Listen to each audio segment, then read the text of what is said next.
The best way to know what is written in the Bible, so that you can know the truth, know your biblical rights and obligations, and avoid false doctrines, is to read the Bible consecutively, every day, from Genesis to Revelation, every year. You can achieve that life-changing goal by participating in this Dr. Leesi Mitee's Easy Daily Bible Reading in 1 Year Challenge. It requires just a few minutes every day, listening to the Bible, the inspired Word of God. Please share your thoughts, discuss today's Bible reading, or ask questions in the comment text box. Thank you so much. Please click the subscribe button, the like button, and notification bell button. Today is day 99 of the 365 days of the year. The 9th of April. Today's Bible reading is from 1 Kings chapter 6 and chapter 7.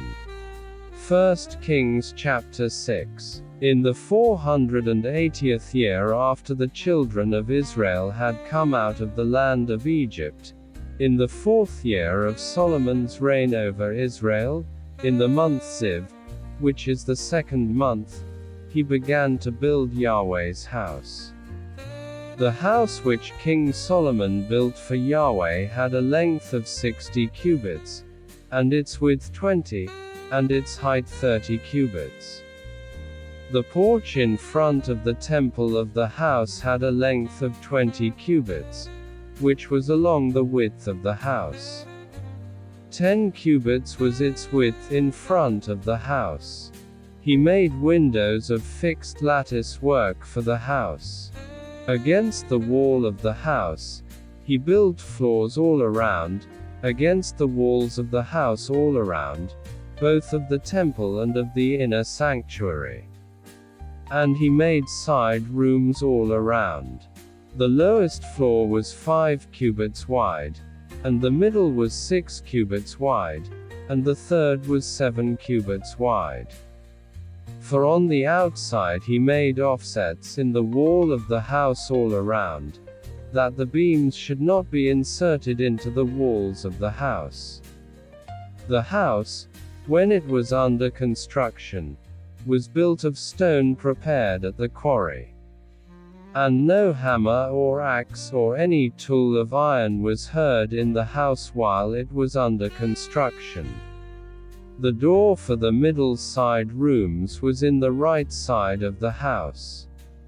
They went up by winding stairs into the middle floor, and out of the middle into the third. So he built the house and finished it. And he covered the house with beams and planks of cedar. He built the floors all along the house, each 5 cubits high, and they rested on the house with timbers of cedar. Yahweh's word came to Solomon, saying, Concerning this house which you are building, if you will walk in my statutes, and execute my ordinances, and keep all my commandments to walk in them, then I will establish my word with you, which I spoke to David your father.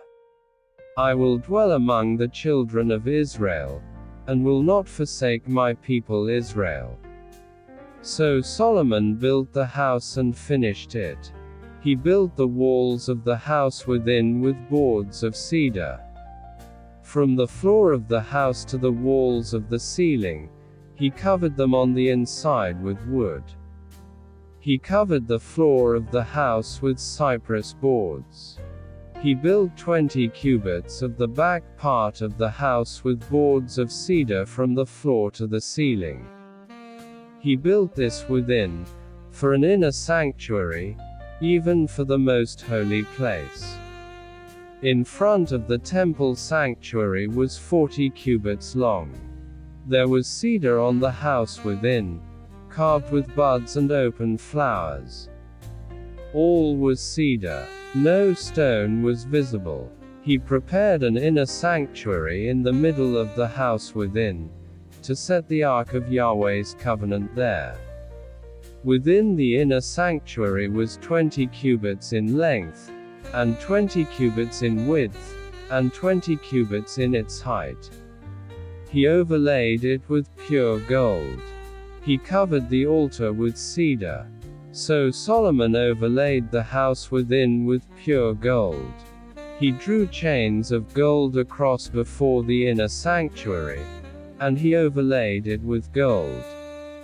He overlaid the whole house with gold, until all the house was finished. He also overlaid the whole altar that belonged to the inner sanctuary with gold. In the inner sanctuary he made 2 cherubim of olive wood, each 10 cubits high. 5 cubits was the length of one wing of the cherub, and 5 cubits was the length of the other wing of the cherub. From the tip of one wing to the tip of the other was 10 cubits. The other cherub was 10 cubits. Both the cherubim were of one measure and one form. One cherub was 10 cubits high, and so was the other cherub. He set the cherubim within the inner house. The wings of the cherubim were stretched out, so that the wing of the one touched the one wall and the wing of the other cherub touched the other wall, and their wings touched one another in the middle of the house. He overlaid the cherubim with gold. He carved all the walls of the house around with carved figures of cherubim, palm trees, and open flowers, inside and outside. He overlaid the floor of the house with gold, inside and outside. For the entrance of the inner sanctuary, he made doors of olive wood. The lintel and door posts were a 5th part of the wall. So he made 2 doors of olive wood, and he carved on them carvings of cherubim, palm trees, and open flowers, and overlaid them with gold. He spread the gold on the cherubim and on the palm trees. He also made the entrance of the temple doorposts of olive wood, out of a 4th part of the wall, and 2 doors of cypress wood. The 2 leaves of the one door were folding, and the 2 leaves of the other door were folding. He carved cherubim, palm trees, and open flowers, and he overlaid them with gold fitted on the engraved work. He built the inner court with 3 courses of cut stone and a course of cedar beams. The foundation of Yahweh's house was laid in the 4th year, in the month Ziv.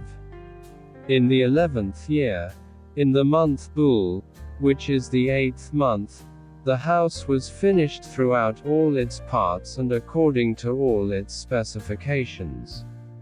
So he spent 7 years building it. 1 Kings chapter 7. Solomon was building his own house 13 years, and he finished all his house. For he built the house of the forest of Lebanon. Its length was 100 cubits, its width 50 cubits, and its height 30 cubits, on 4 rows of cedar pillars, with cedar beams on the pillars. It was covered with cedar above over the 45 beams that were on the pillars, 15 in a row. There were beams in 3 rows, and window was facing window in 3 ranks. All the doors and posts were made square with beams. And window was facing window in 3 ranks. He made the hall of pillars.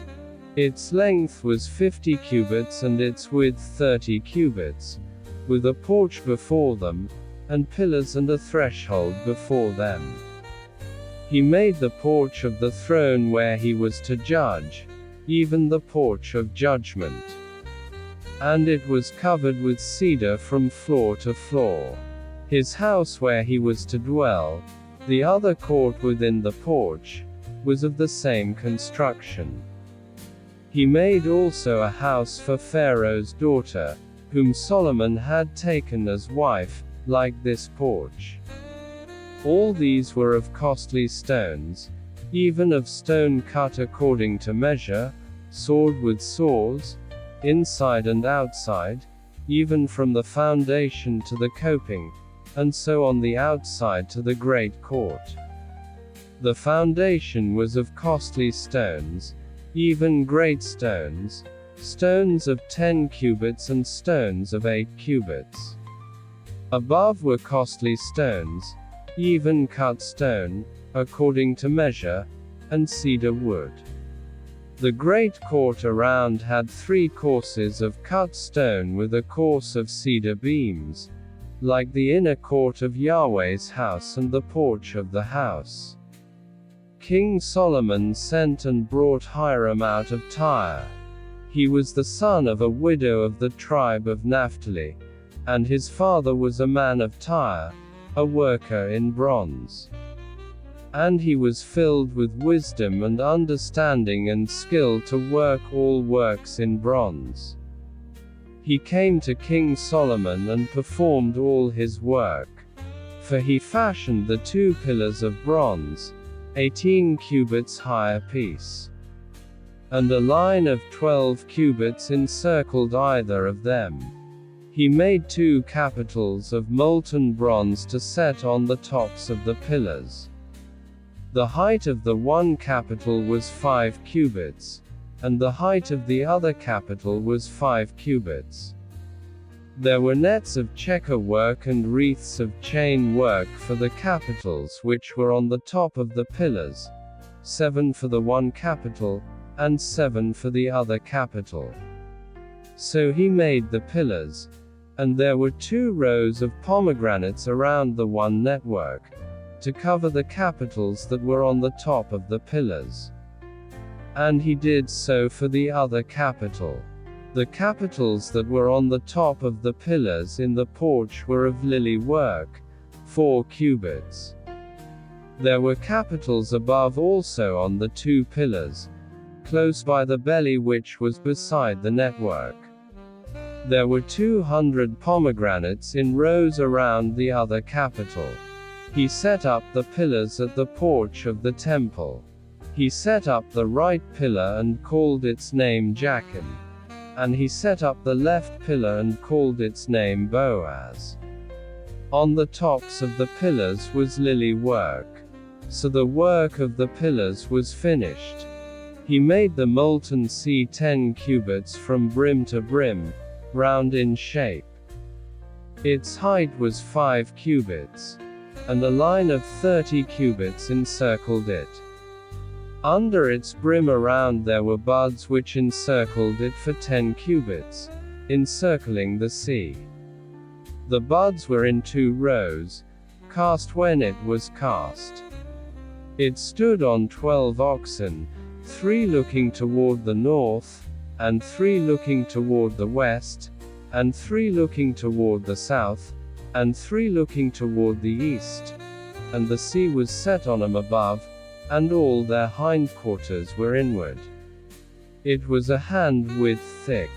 Its brim was worked like the brim of a cup, like the flower of a lily. It held 2,000 baths. He made the 10 bases of bronze.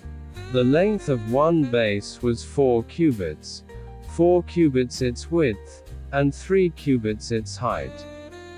The work of the bases was like this. They had panels. And there were panels between the ledges. And on the panels that were between the ledges were lions, oxen, and cherubim. And on the ledges there was a pedestal above. And beneath the lions and oxen were wreaths of hanging work. Every base had 4 bronze wheels and axles of bronze. And its 4 feet had supports. The supports were cast beneath the basin, with wreaths at the side of each. Its opening within the capital and above was a cubit. Its opening was round like the work of a pedestal, a cubit and a half. And also on its opening were engravings, and their panels were square, not round. The four wheels were underneath the panels, and the axles of the wheels were in the base. The height of a wheel was a cubit and half a cubit.